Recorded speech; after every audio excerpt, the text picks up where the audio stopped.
Bien qu'il ait plu une bonne partie de la nuit, il fait déjà très chaud et humide. Barricadés la veille à cause du passage du cyclone Isidore, les habitants reprennent peu à peu leur vie quotidienne.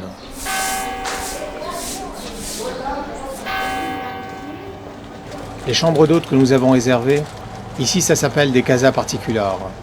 Notre maîtresse de maison se nomme Reglita et son mari Léon. Ils nous ont laissé leur chambre et dorment sur le sofa de l'entrée.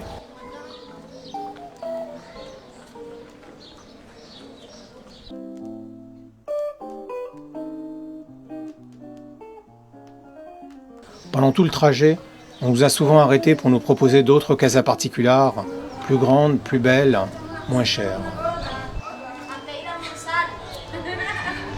¿De qué país? ¿De qué país es? Italia. Non, France. Ah, Francia, bonjour.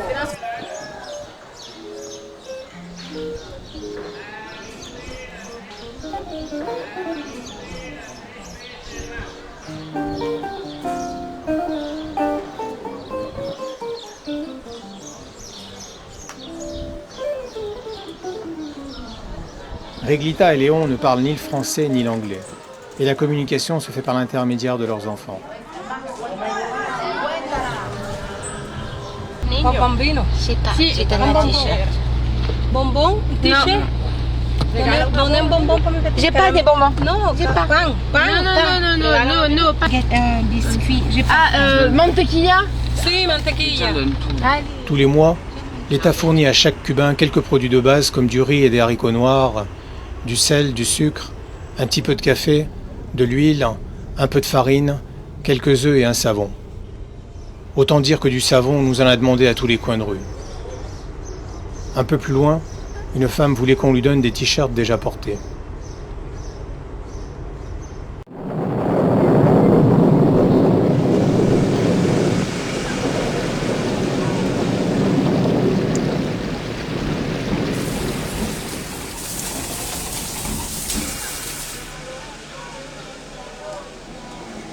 Les orages, bien que de courte durée et violents, sont fréquents cette saison.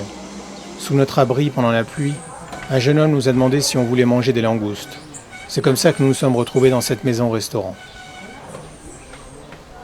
En mangeant, les enfants de la maison ont observé nos assiettes avec insistance.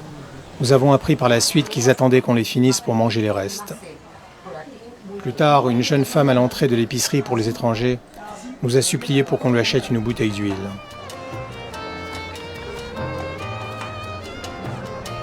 L'après-midi, Reglita et Léon, les maîtres de maison de notre casa particular, nous ont proposé de se joindre à eux pour une partie de domino.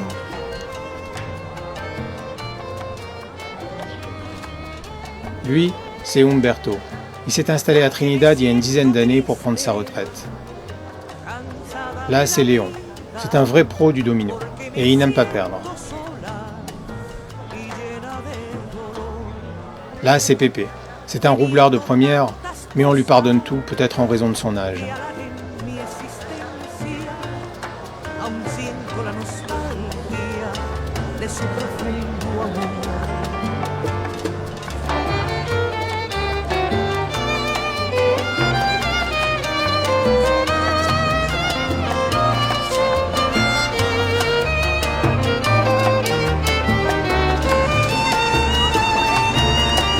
Porque me siento triste, cansada de la vida, porque me siento sola y llena de dolor.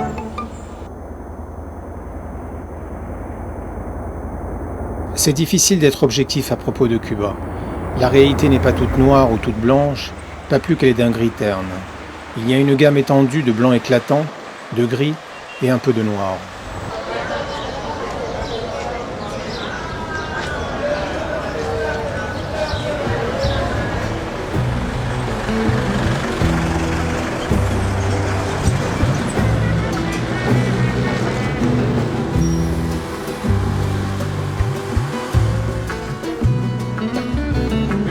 Cerro voy para Marcané, llego a Pueblo voy para Mayarí.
À La Havane, on y va d'abord pour la musique qui anime la ville en permanence.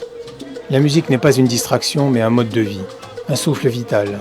Bien entendu, on ne parle pas de hip-hop, de R&B ou de techno, mais plutôt de bossa nova, de jazz cubain et de salsa.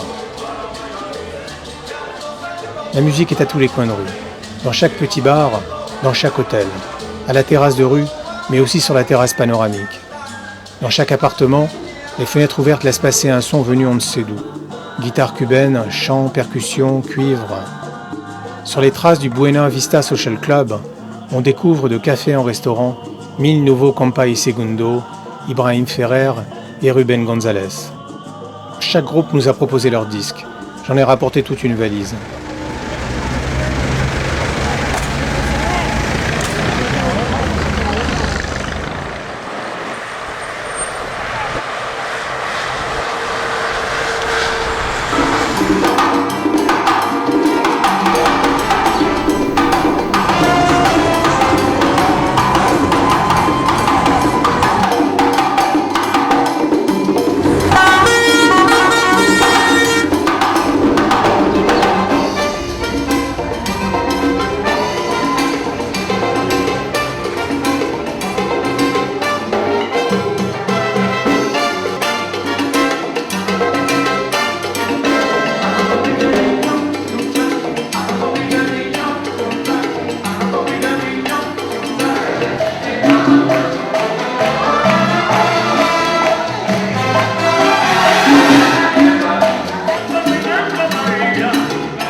Le Buena Vista Social Club était un célèbre club de musique de la Havane qui, dans les années 40, réunissait les plus célèbres musiciens de musique cubaine.